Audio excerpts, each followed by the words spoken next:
The Wartales.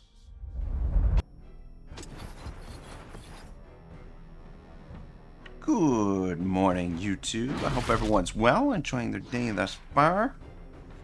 Alright, boys. Today we are going to establish some goals for the Auto Resolve channel. I think this is really important aspect of being a YouTuber, to create some clear and defined goals. Gives me as a content creator something to work toward, but it also gives you as a viewer an understanding of where I'd like to take the channel, and also gives you something to keep the channel or keep me accountable, because if I say I'm gonna do this thing, that thing, or the other thing, and I don't do it, you guys can be like, what the hell, what's wrong with you? So this is what we're gonna set forth. Basically, whether or not we can hit it remains to be seen, but I mean, these aren't incredibly lofty goals, but I think we've still got a fair ways to go to be able to hit them. So I want to hit 5,000 subscribers and then 10,000 subscribers. So at our current pace, 5,000 subscribers is probably 2 years away, to be perfectly honest. We're gaining about 100 subscribers a month at the moment, which is, you know, I think it's respectable, but you know, there's definitely room for improvement. So if you guys want to help me out with getting these goals, you gotta hit that subscribe, or you take the time and make extra accounts and, you know, subscribe. I'm just kidding. You don't have to do that. But yeah, I mean, who knows? Maybe we'll hit them, maybe we won't. But this is what we're gonna work towards.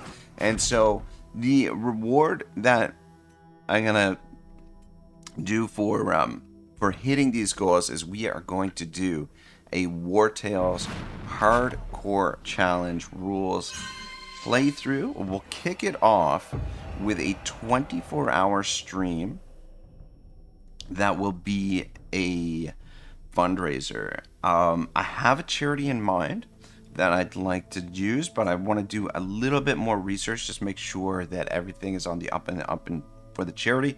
I don't want to say now what it is, but I have one in mind, and it's just a matter of me doing a bit of research and making sure it's the right one. But seeing as we've got a ways before we hit 5,000 subscribers or 10,000 subscribers, I've got some time to sort that out, sort the details out. That'll also give me some time to practice this, because this is going to be no joke, guys. This is going to be a very serious campaign.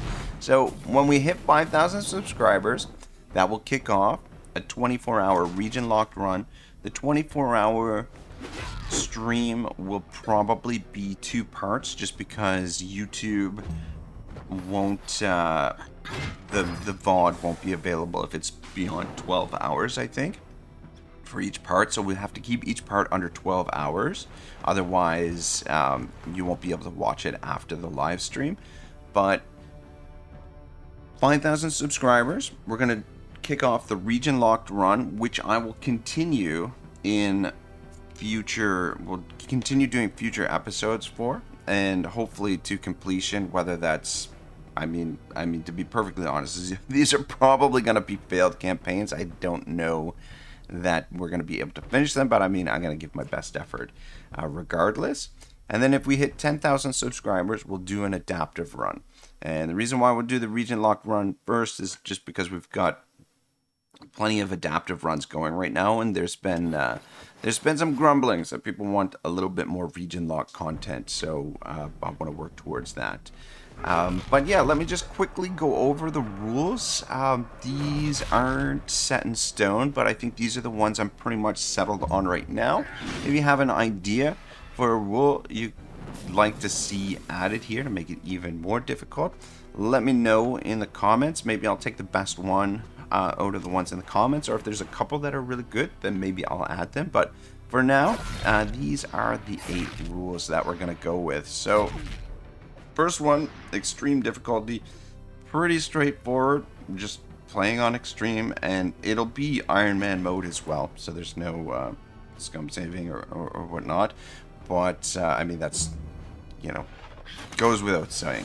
So extreme difficulty, enemy turn order off. So This is something that I didn't even realize was available, but it's a nice, really nice quality of life addition to the game, or I guess it's actually probably always been there, but in your settings, you can actually turn the turn order off so you don't know who is going to attack next, which just adds another wrinkle to your planning.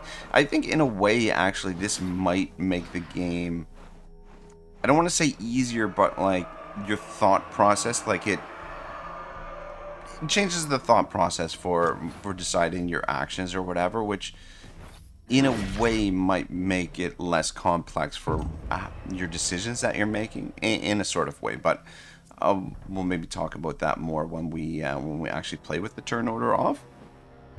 All right, so special recruits only. What do I mean by that? In the game, there are a handful of unique units that you can recruit. A lot of them are in jails. One of them you meet a lot of them on the road. There's, I think, like in general, like around 2 per province, which means I don't know exactly how many of them are, but I'll create a list of the special recruits. Hackard and Taurus, for example, are the 2 recruits in and around Stromkap in Tiltran County.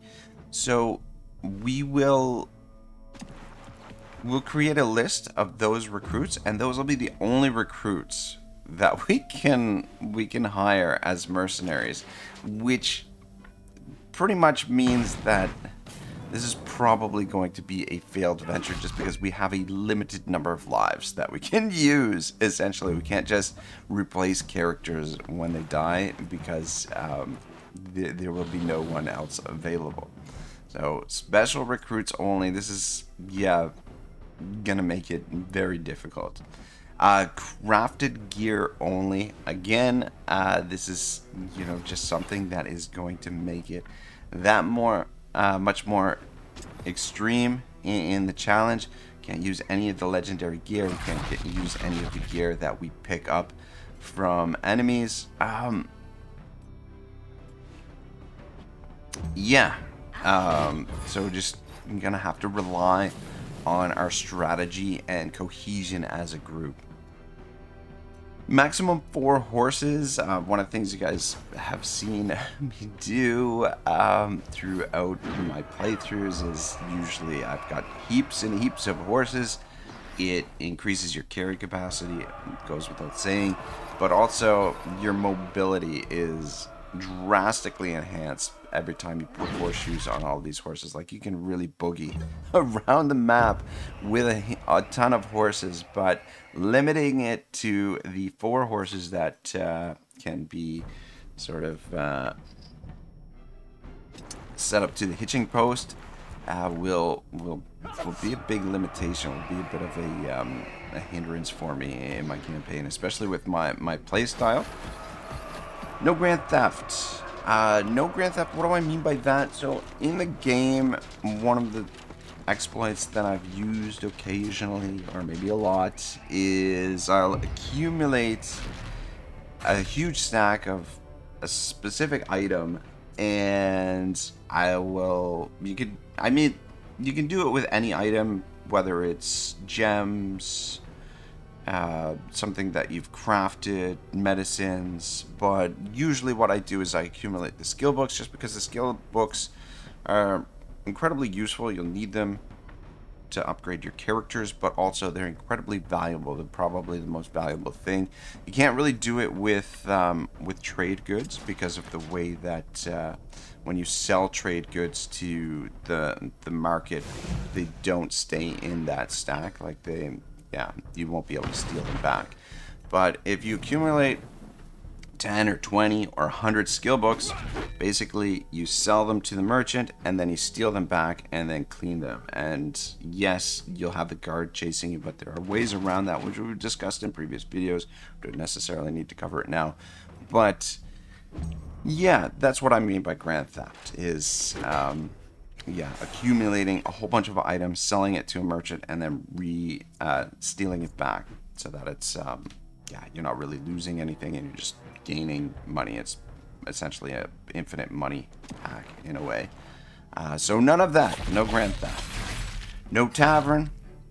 Speaks for itself. And no thief also speaks for itself. So we are just men out in the wilderness trying to survive. So those are the hardcore challenge rules.